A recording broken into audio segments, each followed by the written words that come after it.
મિત્રો, પરીક્ષામાં એક પ્રશ્ન પૂછાય છે, લેંગ્વેજ ફંક્શન્સ. ફંક્શન્સ નો મતલબ વાક્ય દ્વારા કોઈ સ્પેશિયલ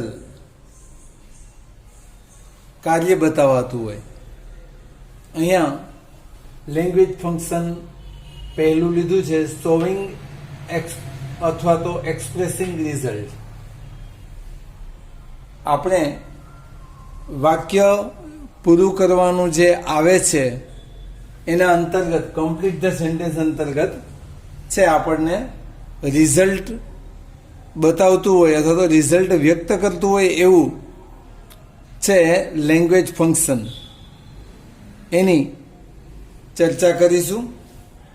અથવા ક્યારેક ટ્રાન્સફોર્મેશન અંતર્ગત અથવા તો એડોબ ક્લોઝ ઓફ રિઝલ્ટ પણ એને આપણે કહી શકીએ. ટ્રાન્સફોર્મેશન અંતર્ગત પણ એની ચર્ચા કરી લેશું.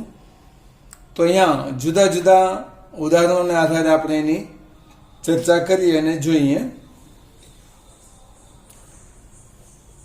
અધૂરું વાક્ય જ્યારે આપેલું હશે અને કમ્પ્લીટ ધ સેન્ટેન્સ અંતર્ગત પૂરું કરવાનું હશે તો મોહન હેડ સીવર સ્ટમક એક, આટલું વાક્ય આપણને આપેલું હોય અને બ્રેકેટમાં આપણને એમ કહે કે ભાઈ શોવિંગ અથવા તો એક્સપ્રેસિંગ રિઝલ્ટ બતાવતું વાક્ય પૂરું કરો. તો આપણે સોનો બીજો સમાનાર્થી શબ્દ છે therefore. He could not sleep, એ રીતે વાક્ય કરી શકીએ. અહીંયા મિત્રો એક બે વસ્તુ બીજી વધારાની ધ્યાને લેવાની છે કે સો અથવા ધેરફોરથી એડોબ ક્લોઝ ઓફ રિઝલ્ટ બતાવાય છે અથવા તો શોવિંગ કે એક્સપ્રેસિંગ રિઝલ્ટ બતાવાય છે. એટલે સોનો ઉપયોગ કર્યો. સો પછી આપણે અહીંયા હી લેવો પડે છે. શા માટે? તો કે વાક્યનું કર્તા મોહન હતો એટલા માટે. પછી અહીંયા કુડ લીધો. કેન શા માટે ન લીધો? તો કે અહીંયા હેડ હતું, પાસ્ટ ટેન્સ હતું, તો અહીંયા પણ કેનનું પાસ્ટ ટેન્સ જ લેવું પડે, એટલે કુડ લેવું પડે. અને સિવર સ્ટમક એક, સખત પેટનો દુખાવો હોય તો એ સૂઈ ન શક્યો એનું પરિણામ છે. હવે જો બ્રેકેટમાં આપણને કોઈ વર્ડ ન આપેલો હોય તો એવું જરૂરી નથી કે અહીંયા સ્લીપ જ લેવું. તો he could not walk, he could not sit, આવું પણ આપણે લખી શકીએ. એ જ વાક્ય બીજી રીતે પણ પૂછી શકે છે. અધૂરું વાક્ય પૂરું કરવામાં કમ્પ્લીટ સેન્ટેન્સ અંતર્ગત મોહન હેડ સો સીવર સ્ટમક એક. અહીંયા સો આપણે વચ્ચે આપેલું હતું, હવે એને સો આપી દીધું છે. હવે જ્યારે એ વાક્યની અંદર સો આપી દઈએ તો અહીંયા સ્ટમક એક સુધી ઉપરનું વાક્ય પણ હતું ને અહીંયા પણ હતું. અહીંયા સો વચ્ચે હતું, હવે અહીંયા સો એને આપી દીધું છે તો સો સાથે ધેટ લેવું આપણે ફરજિયાત થઈ જાય છે. અને ધેટ પછી જે રીતે અહીંયા વાક્ય હતું એ જ રીતે આપણે અહીંયા વાક્ય પૂરું કરી શકીએ કે હી કુડ નોટ સ્લીપ. અને જો શબ્દો ન આપ્યા હોય તો મેં તમને જેમ અહીંયા પણ વાત કરી એમ અહીંયા પણ આપણે he could not walk, he could not sit એ પણ આપણે લખી શકીએ. હવે આ વાક્યને આપણે અહીંયા સિમ્પલની રીતે ફેરવેલું છે. મોહન હેડ ટુ સીવર, પછી અધૂરું વાક્ય આપી દે. તો શબ્દો નો આપેલા હોય તો સ્ટમક એક, હેડેક, લેગ એક, હેન્ડ એક, આવી રીતે કોઈ પણ શબ્દો એના રોગની તકલીફ, ફીવર, આ રીતે આપણે કોઈ પણ રોગનું નામ લખી શકીએ. હવે TOO2 આવે એટલે TO2 જરૂરી થઈ જશે અને પછી સ્લીપ શબ્દ થી વાક્ય આપણે પૂરું કરી શકીએ. પણ જો બ્રેકેટમાં શબ્દો ન આપેલા હોય તો જેમ મેં અહીંયા સ્ટમક એક, હેડેક, ફીવર એવા શબ્દો કીધા એમ અહીંયા પણ સ્લીપની બદલે તમે વોક, સીટ એ રીતે તમે શબ્દો લઈ શકો છો. હવે આ જ વસ્તુને બીજા ટાઇટલ હેઠળ પણ પૂછી શકે છે. માત્ર વાક્યની કમ્પેરિઝન કરશો તો પણ તમને ખ્યાલ આવશે. બીજા કયા કયા? રિમૂવ અથવા તો યુઝ, સો ધેટ નો. હવે પરીક્ષામાં આપણને વાક્ય ટ્રાન્સફોર્મેશન અંતર્ગત આ વાક્ય આપે તો આ વાક્યને આપણને એમ કહેશે કે સો ધેટ નો ઉપયોગ કરો, અથવા તો આ વાક્ય આપ્યું હોય તો રિમૂવ સો ધેટ કી. એવી જ રીતે યુઝ ટુ કે રિમૂવ ટુ પણ કહે. તો આ બે વાક્યોને જ આપણે ધ્યાનમાં લેવાના રહીએ છીએ. પછી આ વાક્યની કોઈ જરૂર રહેતી નથી. રિમૂવ ટુ કહે તો આ વાક્ય ટુ વાળું છે, તો આપણે આ સો ધેટ વાળું વાક્ય બનાવવું પડે. અને યુઝ ટુ કહે તો સો ધેટ વાળું વાક્ય હોય, એમાંથી આપણે TW2 વાળું વાક્ય કરવાનું આવે. અથવા ક્યારેક મેક નેગેટિવ કે મેક એફર્મેટિવ એ પણ રીતે કહે. TW2 વાળું વાક્ય આપણે આમાં જોઈએ છે, આ વાક્યમાં નોટ નથી, તો નેગેટિવ બનાવવાનું કહે તો આપણે સો ધેટ વાળું વાક્ય બનાવવું પડે. અને સો ધેટ વાળું વાક્ય આપેલું હોય તો એમાં આપણે જોઈએ છીએ અહીંયા નોટ છે, ને મેક એફર્મેટિવ કે તો આપણે TW2 વાળું વાક્ય બનાવવાનું રહેશે. આ બેને એકબીજામાં ટ્રાન્સફર કરવા માટે ધ્યાન શું રાખવાનું રહે છે? TW2 ની બદલે સો લઈ લેવાનું છે, અથવા 100 માંથી 2 માં હોય તો 100 ની બદલે TW2 લેવાનું છે. હવે આગળ જઈએ. અહીંયા સિવર સ્ટમક એક આ શબ્દો તો એમને મળ્યા. 100 વાળું વાક્ય હશે તો ધેટ હશે, તો ધેટની જગ્યાએ આપણે 2 લઈ લેવાનો છે, અને 2 આપેલું હોય તો ધેટ લેવાનો છે. હવે ધ્યાન રાખવાનું એ રીતે TO2 પછી હંમેશા ક્રિયાપદ જ લે.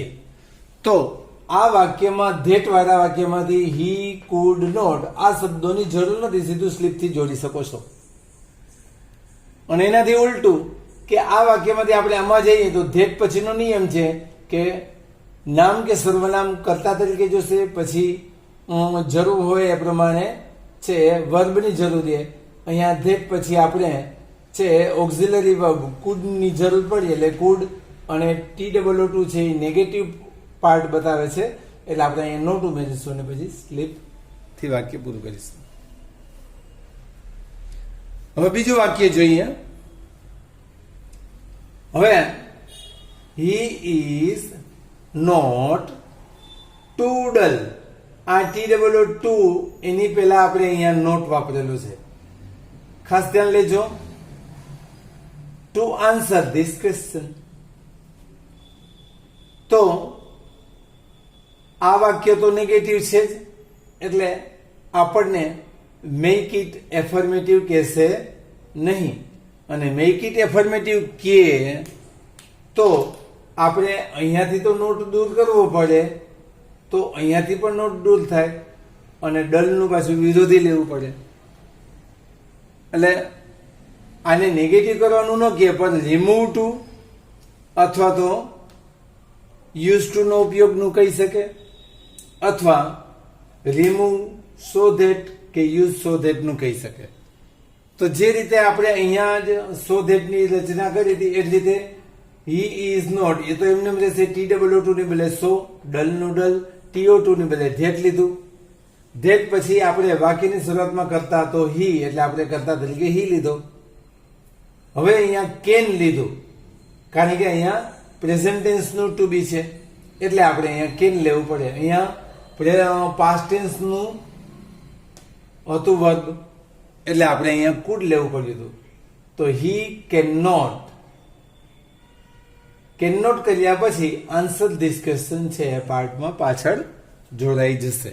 એટલે આ વસ્તુને ધ્યાનમાં લેવાની. અને એનાથી ઉલટું સો ની બદલે TW2 આવી જાય, ધેટ ની બદલે TO2 આવી જાય, હી કેન નોટ આ ત્રણ શબ્દો નીકળી જાય, અને સીધું વર્બ ટુ પછી આન્સર થી જોડાઈ જાય. મિત્રો અહીંયા ખાસ ફરીથી રિપીટ કરું છું કે ધ્યાન શું દેવાનું છે કે TW2 પેલા નોટ છે, તો આ નોટને કાંઈ ફરક પડતો નથી.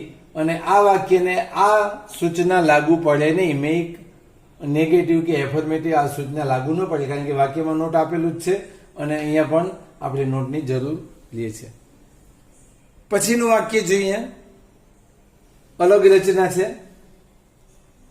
અત્યાર સુધીના બે વાક્યોમાં આપણે અહીંયા મોહન કરતા હતો, અહીંયા હી કરતા હતો. હવે અહીંયા તો કરતા બદલી ગયો.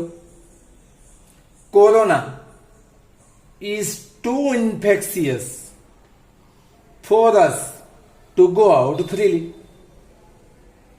હવે મિત્રો, આ ઉપરના વાક્યોમાં આવો કોઈ શબ્દ વપરાયેલો ન હતો. હવે અહીંયા ફોર અસ વાપરેલું છે, તો રિમૂવ ટુ કહેવામાં આવે અથવા મેક નેગેટિવ કરવાનું કહેવામાં આવે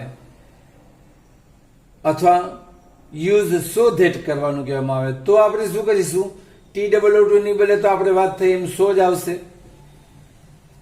હવે અહીંયા ટુ થોડોક દૂર હતો પણ ફોરસ આગળ હતું, એટલે આપણે આ ત્રણ શબ્દોને ધ્યાનમાં લેવા પડે.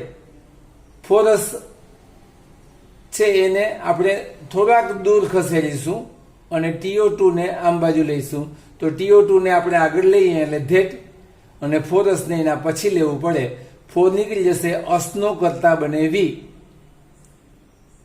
પ્રેઝન્ટ ટેન્સ ઓફ ટુ બી છે એટલે આપણે અહીંયા કેન નોટ લેશું. કેન નોટ પછી તો ગો આઉટ ફ્રીલી. અને એનાથી ઉલટું રિમૂવ સો ધેટ કીએ, યુઝ ટુ કીએ અથવા મેક એફર્મેટિવ કીએ, તો શું કરીશું? તો સોની બદલે તો TOO વાપરશું આપણે. પણ TO2 વાપરતા પહેલા આપણે ધેટને તો દૂર કરશું જ, પણ વી છે એનું આપણે ફોર અસ કરવું પડે અને કેન નોટ છે એને દૂર કરી દેશું. ફોર અસ વાપર્યા પછી TO2 વાપરી અને ગો આઉટ ફ્રીલીથી વાક્ય જોડી દેશું. પછીની નવી રીત, અહીંયા તો ફોર અસ આપેલું હતું, અહીંયા કરતા કોરોના હતો, ફોરસ હતું. હવે અહીંયા home learning is too uncomfortable to learn lessons easily. હવે અહીંયા તો ફોરસ હતો એટલે આપણે વી મૂકી શકીએ. હવે આમાં તો ફોરસ નથી. હવે રિમૂવ ટુ કીએ, યુઝ સો ધેટ કીએ કે મેક નેગેટિવ કીએ, તો શું કરવું? તો હોમ લર્નિંગ ઇઝ TOO ની બદલે સો લેશું, અનકમ્ફર્ટેબલ TO2 ની બદલે ધેટ લેશું. હવે હોમ લર્નિંગ છે એ સામાન્ય રીતે કોને લાગુ પડે? તો કે આપણને જ લાગુ પડે. એટલે આપણે અહીંયા માની લઈએ કે ફોર મી કે ફોર અસ કરતા હોઈ શકે, કદાચ ફોર પ્યુપિલ્સ હોઈ શકે. તો અહીંયા આપણે માનેલો કરતા મૂકવાનો આવે, તો અહીંયા પ્યુપિલ્સ લઈ શકીએ, સ્ટુડન્ટ્સ લઈ શકીએ, આઈ પણ લઈ શકીએ, વી પણ લઈ શકીએ. એટલે જે કરતા આપણે લેવું હોય એ, કારણ કે લર્નિંગની વાત છે એટલે પ્યુપિલ્સ કે સ્ટુડન્ટ્સ પણ લઈ શકીએ. તો આઈ કે વી એની બદલે can not learn lessons easily.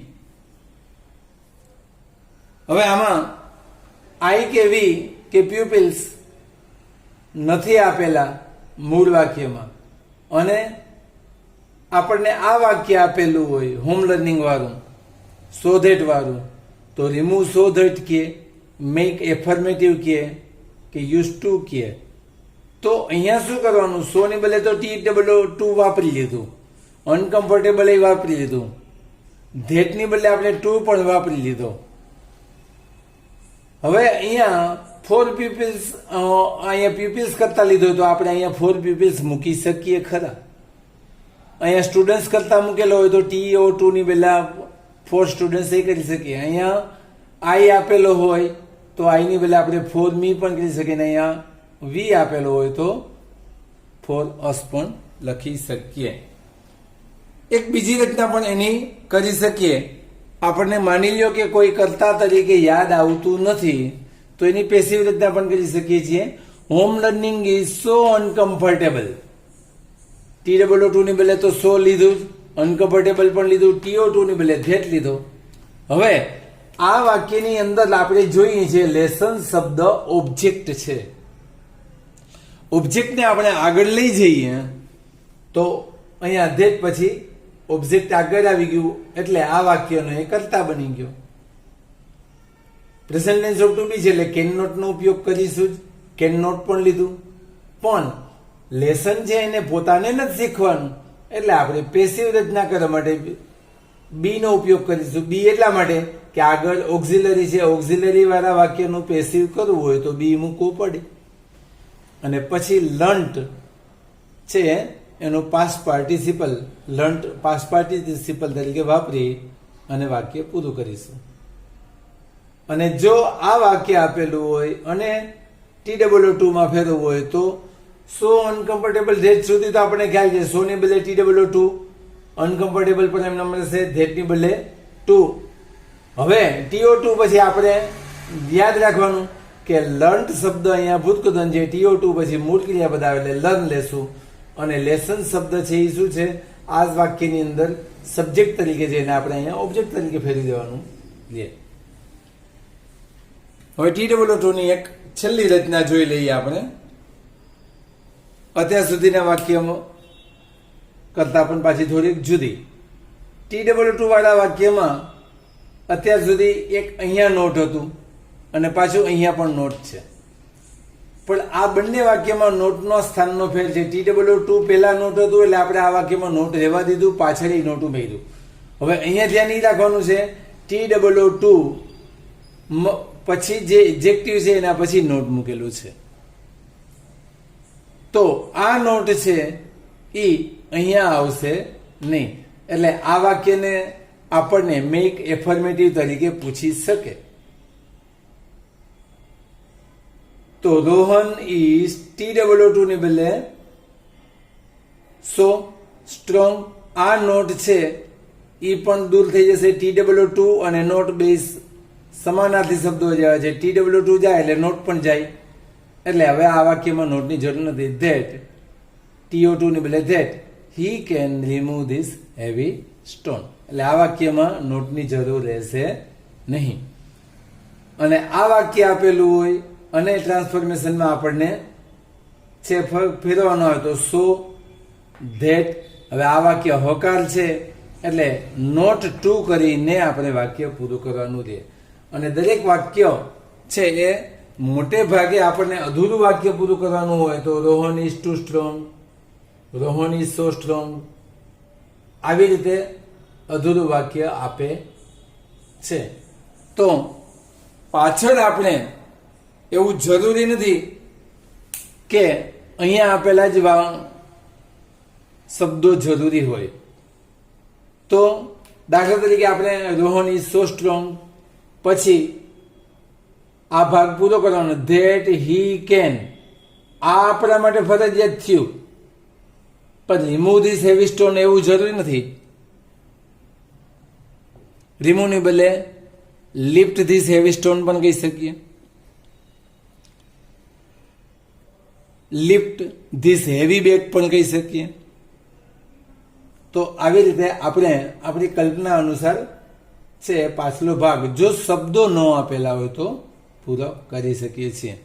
તો અહીંયા મિત્રો આપણે રિમૂવ ટુ કે use to, remove so that કે use so that, make negative કે મેક એફર્મેટિવ, એના અંતર્ગત અથવા તો શોઈંગ અથવા તો એક્સપ્રેસિંગ રિઝલ્ટ અંતર્ગત લેંગ્વેજ ફંક્શન છે આપણે જોઈ ગયા. શોઈંગ રિઝલ્ટ કયો કે એક્સપ્રેસિંગ રિઝલ્ટ કયો એ અંતે તો એડોપ્ટ ક્લોઝ ઓફ રિઝલ્ટ જ થાય છે. જે કોઈ પણ અંતર્ગત પૂછાય એમાં ધ્યાનપૂર્વક વાક્યનો અભ્યાસ કરી આપેલા શબ્દો હોય તો એનો ઉપયોગ કરીને આપણે વાક્ય લખવાનું રહે છે. Thank you.